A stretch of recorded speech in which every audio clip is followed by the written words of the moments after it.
करें। सब्सक्राइब करने के बाद घंटी का बटन दबाना ना भूलें और हमें कमेंट्स में ज़रूर बताएं कि आपको ये वीडियो हमारी कैसी लगी। इलाका अपन का, कानून अपन का, काट डालेगा।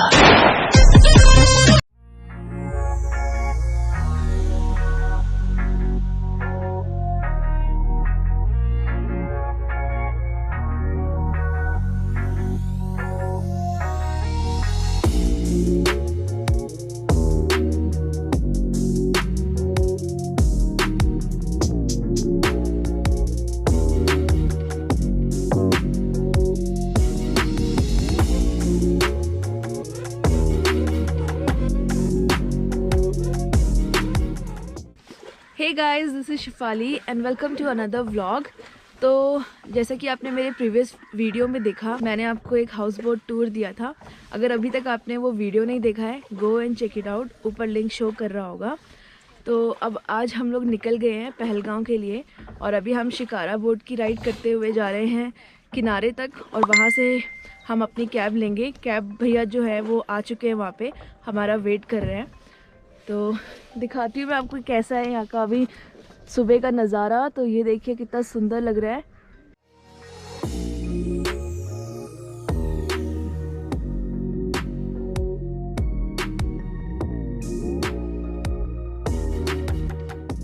तो ये जो आपको पीछे घर दिखाई दे रहे हैं, तो जो हाउस बोट ओनर है वो यहीं पे रहते हैं और इसी तरीके से वो फिर अपने डेली जो सामान है वो लेने के लिए जाते हैं इस शिकारा में बैठ करके।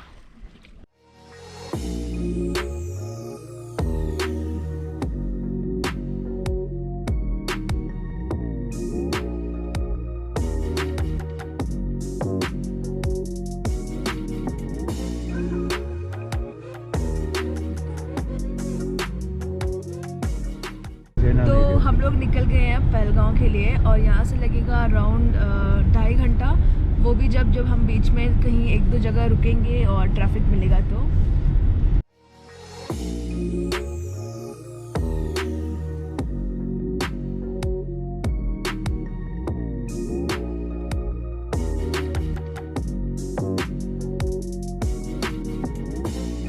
तो ये फील्ड आप जितने दूर तक देख सकते हो उतने दूर तक होती है यहाँ पे सैफरन की खेती। और सीज़न के टाइम अगर आप इन रास्तों से गुजरो तो आपको चारों तरफ सिर्फ और सिर्फ पर्पल कलर के फील्ड ही नज़र आएंगे। सिर्फ उस तरफ ही नहीं, इस तरफ भी। तो केसर को अक्टूबर में बोते हैं और अगले साल सितंबर में उसकी फसल निकाली जाती है और पूरे वो जो 11 महीने होते हैं वो पूरे फील्ड फिर ऐसे खाली पड़े रहते हैं। तो ऐसे ही लोकल से अगर बात करो तो वो बहुत इंटरेस्टिंग बातें बताते हैं। तो इसलिए आप लोग भी जब कभी घूमने जाएं तो ट्राई करें कि आप लोग लोकल के साथ इंटरेक्ट करें और उनसे उनके बारे में या उनकी कल्चर के बारे में कुछ पता करें, तो कुछ नया सीखने को मिलेगा।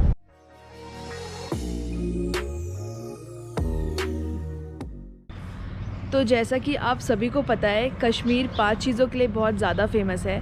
सबसे पहले यहाँ के कश्मीरी एप्पल्स, फिर यहाँ का केसर, फिर अखरोट, बादाम और वादियाँ तो है ही यहाँ की फ़ेमस। तो अभी रास्ते में मैंने आपको जो फील्ड दिखाए हैं वो सारे केसर के फील्ड थे और आपने देखा कि जितने दूर दूर तक आप देख सको आपको पूरे फील्ड केसर के ही नज़र आ रहे होंगे। इंडिया में जो केसर है वो कश्मीर की बहुत फेमस है, सभी को पता है। ऐसे ही ईरानियन केसर भी बहुत फेमस है। तो जब हम लोग दुबई गए थे तो हमने वहाँ से ईरानियन केसर ली थी। तो अभी रास्ते में जो अब लाइन से फील्ड के बाद हमें पूरे केसर की शॉप्स दिखी हैं। तो ये आसपास आगे पीछे आपको जितनी शॉप्स दिखाई दे रही हैं ये सारे लोकल फार्मर जो होते हैं उन्हीं की शॉप है। तो अभी एक शॉप पे आए हैं हम, इसका नाम है किसान केसर और उन्होंने अपने पापा की फ़ोटो भी लगाई हुई है केसर निकालते हुए। तो अभी अंदर चलते हैं, दिखाती हूँ मैं आपको कैसा होता है यहाँ का केसर, फिर उसके प्राइस भी बताती हूँ। और एक चीज़ मुझे यहाँ की बहुत अच्छी लगी, जब भी हम किसी शॉप में जाते हैं या किसी होटल में जाते हैं तो ये लोग कहवा पिलाते हैं और वो कहवा इतना टेस्टी होता है। मैं अभी आपको दिखाती हूँ अंदर, अगर कुछ ऐसा यहाँ पे भी हमें मिलता है तो। जैसे इसका फ्लावर ना इस टाइप का इसका फ्लावर होता है। फ्लावर ये रियल फ्लावर हो गया इसका। ओके 15 अक्टूबर से लेके ना 15 नवंबर तक डायरेक्टली फ्लावर आ जाता है। ऐसे इस टाइप का इसका फ्लावर आ जाता है। ठीक है। और इसका बीज होता है ना इस टाइप का इसका बीज होता है। जैसे ठीक गार्लिक होता है ना, गार्लिक टाइप इसका बीज होता है। ठीक फिर है। हम क्या करते हैं, जैसे फूलों से उठाए ना, फिर इसको एक एक फ्लावर को ऐसे इसको निकालना पड़ता है। ठीक है। फिर उसमें क्या होता है, 6 पत्ती, 3 ऐसे ना फीमेल पार्ट होता है और 3 ऐसे इसमें मेल पार्ट होता है, ये वाला। इस टाइप का। एक सेकंड, ये वाला इतना सा इसमें वेस्टेज होता है, ऐसे इसमें 3 स्ट्रैंड निकलते हैं, इस टाइप के 3 स्ट्रैंड निकलते हैं इसमें। ये होता है इसमें फिर प्योर केशर। तो एक फ्लावर से सिर्फ 3 निकलते 3 ही हैं? निकलते हैं, ना 2 निकलेंगे ना 4 निकलेंगे, 3 ही निकलते हैं। जैसे इसमें लगा हुआ ना, ऐसे 1 2 और 3 होते हैं इसमें, और 3 ये होते हैं, 6 होते हैं इसमें स्ट्रैंड। ये वाले स्टिग्मा होता है इसका। तो कुछ इस तरीके का होता है कावा। तो केसर ले लिया है मैंने, और 240 रुपये में 1 ग्राम केसर ऐसा मिल रहा है अंदर, ये प्राइस है इसका। और हमने बहुत कोशिश करी बार्गिन करने की, बट नहीं करा उन्होंने। तो ये भी इन्होंने एक नया चीज़ बताई है हमें कि जो 1 ग्राम केसर है उसको कलेक्ट करने के लिए 165 फूल लगते हैं, क्योंकि एक फूल से सिर्फ 3 केसर ही निकलते हैं। इसलिए भी शायद ये बहुत महंगा है, और कोई भी मशीन वगैरह से ये लोग उसको कलेक्ट नहीं करते हैं, इनको मैनुअली सब कुछ करना पड़ता है, सब कुछ पिक करना पड़ता है अपने हाथों से ही। तो बहुत लंबा प्रोसेस है, ये मेहनत ज़्यादा है, इस वजह से इसका प्राइस बहुत ज़्यादा होता है। तो वर्ल्ड में 3 जगहों का केसर बहुत फेमस है, और 3 जगह मोस्टली सबसे ज़्यादा होता है। तो एक तो कश्मीर में, एक ईरान में, और एक होता है स्पेन में। तो लास्ट टाइम दुबई से जो हमने केसर लिया था वो ईरानियन केसर था, और ईरान में कहते हैं कि प्रोडक्शन बहुत ज़्यादा होती है केसर की, उनके पास बहुत बड़े बड़े फील्ड हैं, और वो बहुत मतलब लार्ज अमाउंट में वहाँ पे केसर प्रोड्यूस करते हैं। तो इसलिए उसका प्राइस थोड़ा सस्ता था कश्मीर के केसर के कंपैरिजन। तो अब हम लोग जिस रास्ते से गुजर रहे हैं ये है एप्पल वैली, और ये पहलगांव से लगभग 30 किलोमीटर्स की डिस्टेंस पे है।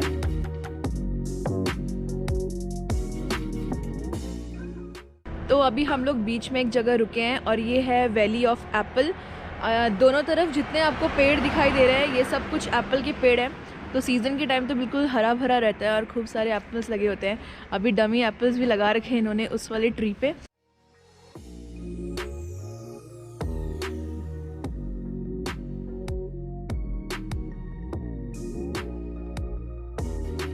तो पहलगांव श्रीनगर से 95 किलोमीटर्स के डिस्टेंस पे है, जिसकी हाइट 7200 फीट है, और पहलगांव को वैली ऑफ शेफर्ड भी कहा जाता है। और आप देख सकते हैं कितना सीनिक रास्ता है श्रीनगर से पहलगांव का।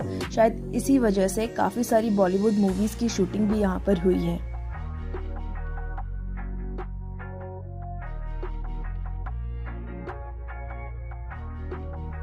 पहलगांव अमरनाथ यात्रा का बेस कैंप भी है। वो सारे श्रद्धालु जो इस यात्रा पे आते हैं वो पहलगांव से अपनी यात्रा शुरू करते हुए चंदन बाटी और फिर अमरनाथ की गुफा तक पहुंचते हैं। और शायद इसी वजह से मार्च से लेकर नवंबर के बीच में सारे होटल्स यहाँ पे अमरनाथ यात्रा की वजह से फुल चलते हैं। तो ये है पहलगांव की कार पार्किंग। यहाँ पे मैं आपको एक रेट लिस्ट भी दिखा देती हूँ सारे अट्रैक्शंस की, बट मैं आपको यही सजेस्ट करूँगी ये जो भी प्राइस यहाँ पे मेंशन्ड है इसके अकॉर्डिंग पे मत करिएगा। आप जब भी यहाँ पे आते हैं खुद से बार्गेन करिए, और रेट डिसाइड होने के बाद ही आप आगे एक्टिविटीज़ करिए। तो हम लोग पहुँच गए पहलगांव, और आप पीछे देख रहे हैं पूरा घोड़ों की पार्किंग है, लेकिन यहाँ पे बहुत सब कुछ बहुत एक्सपेंसिव है। तो इन्होंने 2 घोड़े के बोले थे अभी हमें स्टार्टिंग में 5,500 से हमने अभी कम से कम 1 घंटे बार्गेन करी है। इतना किचकिच हुआ है, उसके बाद अब जाकर के 3,000 में फ़ाइनल हुआ है। और वो भी एकदम मतलब आपको पूरी अपनी स्किल्स दिखा देनी है। अगर मैं अकेली होती तो शायद मैं ये ना कर पाती, क्योंकि मेरी बार्गेन स्किल्स बिल्कुल ज़ीरो है। तो ये सब कुछ शिखर की वजह से ही पॉसिबल हो पाया है। और अब वो घोड़े लेने गए हैं, सारे पॉइंट्स कवर कर रहे हैं अब उसमें 3000 में। तो अगर आप लोग यहाँ पे आओ तो मैं आपको सजेस्ट करूँगी कि किसी के चक्कर में मत पड़ो। गाइड आपको बोलेंगे, आपके कैब ड्राइवर बोलेंगे इनसे कर लो, नहीं, आप अपने आप ढूंढो, अपने आप बार्गेन करो, अपने आप रेट फाइनल करो, और उसके बाद ही आप आगे जाओ। और थोड़ा है टफ़ है, लेकिन ट्राई करना आपका हो जाएगा। 3,000 से कम ज़्यादा तो बिल्कुल मत देना। हमने 3,000 दिए तो मे भी आपको थोड़ा और सस्ता मिल जाए 2 घोड़ों का, लेकिन ट्राई करते रहना। और फिर आपको यहाँ पे फ़ोटोज़ के लिए पकड़ेंगे और छोटे छोटे सामान दिखाएंगे। तो इन सब चीज़ों के लिए भी प्लीज़ बी अवेयर, क्योंकि कभी कभी बहुत ज़्यादा इरिटेटिंग हो जाता है टूरिस्ट प्लेस में ये सब कुछ।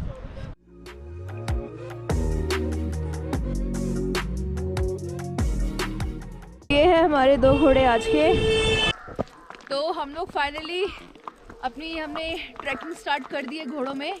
और अभी मेरे पीछे जो एक बिल्डिंग गई है जो आपको दिख रही है, ये है JNK टूरिज़्म की तरफ से गेस्ट हाउस। तो अगर आप लोग ये बुक कराना चाहो तो ऑनलाइन बुक करा सकते हो। एक दो अच्छे होटल भी थे पीछे, अभी हिल्टन था पीछे।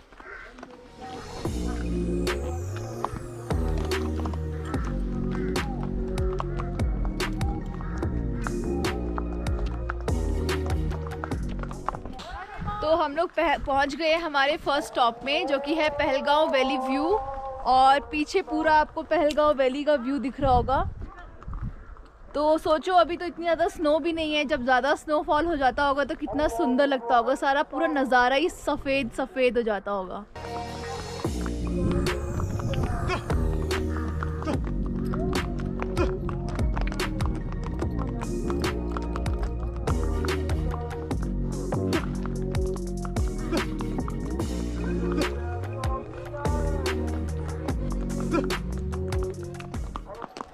तो मेरे दोनों तरफ ये जो आपको ब्लू ब्लू घर दिख रहे हैं, ये गवर्नमेंट के कॉटेजेस हैं और ये टूरिस्ट बंगलो है। फैसिलिटीज़ देखो यहाँ पे सारी लिखी हुई है।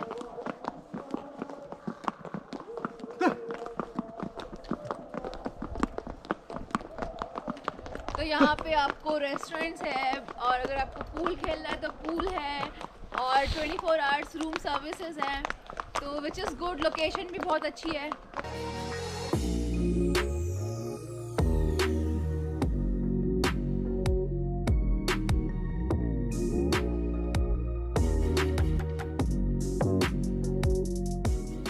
और जो ये पाइन ट्री है, इसी लकड़ी का बनता है ये कॉटेजेस वगैरह। तो अगर आप थोड़ा सिटी से दूर रहना चाहते हो, और अगर गुलमर्ग जैसे कभी कभी नहीं मिलता है, पूरा फुल रहता है, तो आप इस पहलगांव की लोकेशन को चूज़ कर सकते हो। डबियन सर, यहाँ पे महाराजा हरि सिंह ने एक तीर से दो शिकार किया। अच्छा, इसीलिए इसका नाम डबियन पड़ गया, शेर और हिरन का डबल शिकार की वजह से जी। ओके। और ये कितने टाइम पहले की बात है? ये बहुत पहले की बात बहुत है, पहले की पुरानी बात बात है। हाँ, जब हरि सिंह था राजा कश्मीर का। 1947 तक तो हाँ। थे हरि सिंह, है ना? हाँ। उससे पहले की बात होगी, है ना? हाँ, तो दो तीर से, एक तीर से दो शिकार। शेर और हिरन। ओके, जी चलो। तो जैसे जैसे हम लोग ऊपर की तरफ बढ़ रहे थे, ये ट्रैक भी उतना डिफ़िकल्ट होता जा रहा था।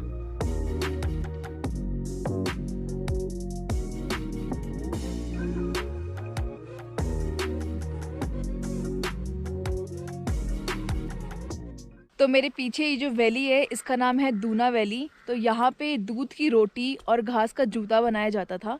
तो जो लोकल लोग हैं वो यहाँ पे जब 6 महीने यहाँ रहते हैं तब वो ये बनाते हैं। और अब तो बर्फ़ पड़ गई है, इसलिए वो नीचे चले गए हैं वैली में।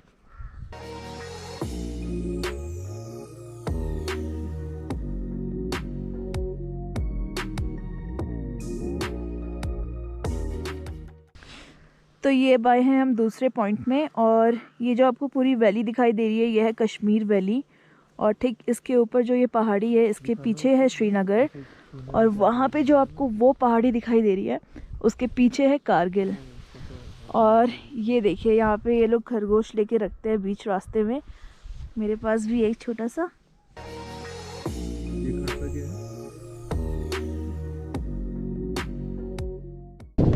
तो पुराने टाइम में जब ट्रांसपोर्टेशन इतना अच्छा नहीं हुआ करता था, या जब होता ही नहीं था, तब यहाँ से इस वैली को क्रॉस करके श्रीनगर जाया जाता था। तो हम जैसे जैसे ऊपर जा रहे हैं उतनी ज़्यादा ठंडी हवा होती जा रही है।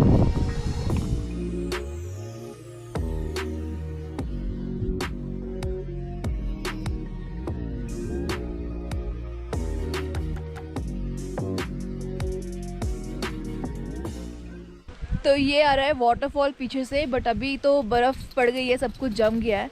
तो ऐसा है ये वाटरफॉल पूरा ये नीचे तक।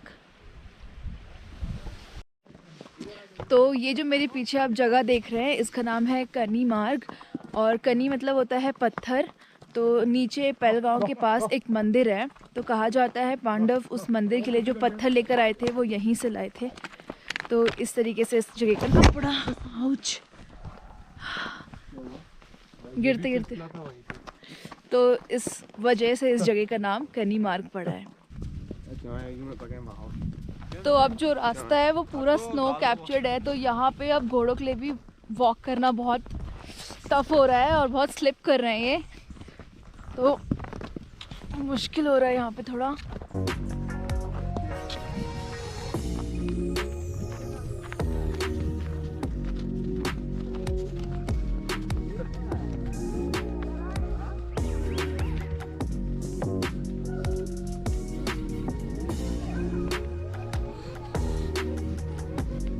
फाइनली इस ब्रेथ टेकिंग लैंडस्केप को एंजॉय करते हुए हम लगभग 2 घंटे के बाद अपने लास्ट स्टॉप मिनी स्विट्जरलैंड की तरफ पहुंचे।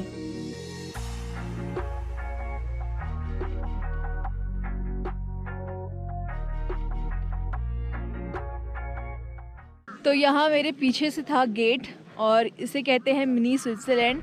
जो आज हमारी राइड थी और जिसमें जितने सारे अट्रैक्शन पॉइंट्स थे उसका सबसे लास्ट पॉइंट है ये, और इसके चारों तरफ देखिए कितने सुंदर पहाड़ हैं। और यहाँ पे कुछ खाने पीने के स्टॉल्स हैं, ज़्यादा ऑप्शंस नहीं है आपके पास, और जो है बस यही है।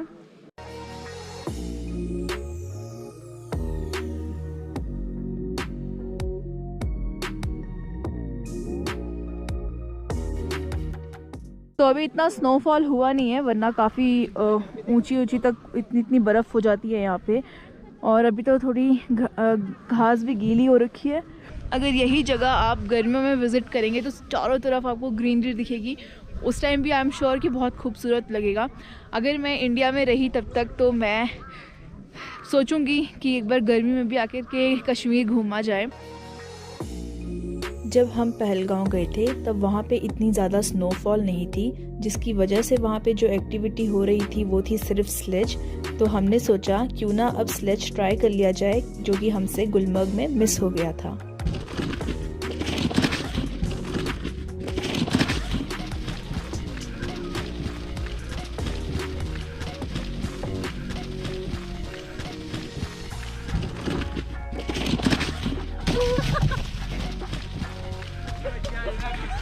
देखो और अब टाइम था इसी स्लेज को सोलो करने का।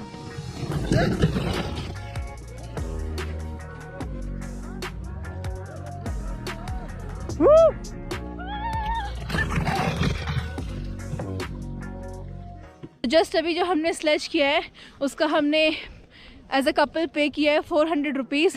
हमसे वो 600 रुपीज़ पर पर्सन चार्ज कर रहे थे, बट अगेन यहाँ पे बार्गेन करनी पड़ती है। और अगर आप लोग भी कश्मीर आओगे तो मैं आपको ये सजेस्ट करूँगी कि हर चीज़ यहाँ पे बहुत एक्सपेंसिव है, तो अपना बजट थोड़ा अच्छा लेकर के चलिएगा। और अब देखते हैं वहाँ पे खाने पीने के ऑप्शंस क्या हैं, और फिर क्योंकि लंच का टाइम तो निकल चुका है और भूख भी लग रही है, तो अब कुछ देखते हैं क्या मिल रहा है यहाँ पे और फिर लंच करते हैं। तो हमने मंगाए हैं आलू पराठा। यहाँ जैसे मैंने आपको भी बताया कि सबके प्राइस बहुत ज़्यादा है, तो ये एक आलू पराठा का प्राइस है 70 रुपीज़ पर प्लेट। इसमें एक ही पीस होता है, उसको काट के देते हैं। कहवा जो आप और हमारा कहवा भी आ गया है। तो यहाँ पे चाय नहीं चलती है, यहाँ पे कहवा चलता है। और साथ ही में हमने मंगाया है मैगी का प्राइस है यहाँ पे 50 रुपीज़ पर प्लेट।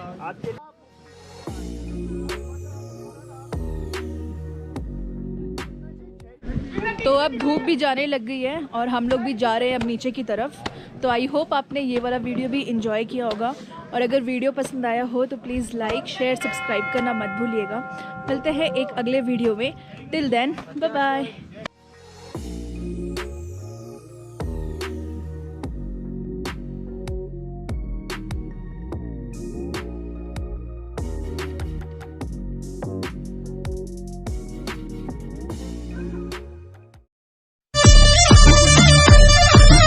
इलाका अपन का, कानून अपन का, काट डालेगा।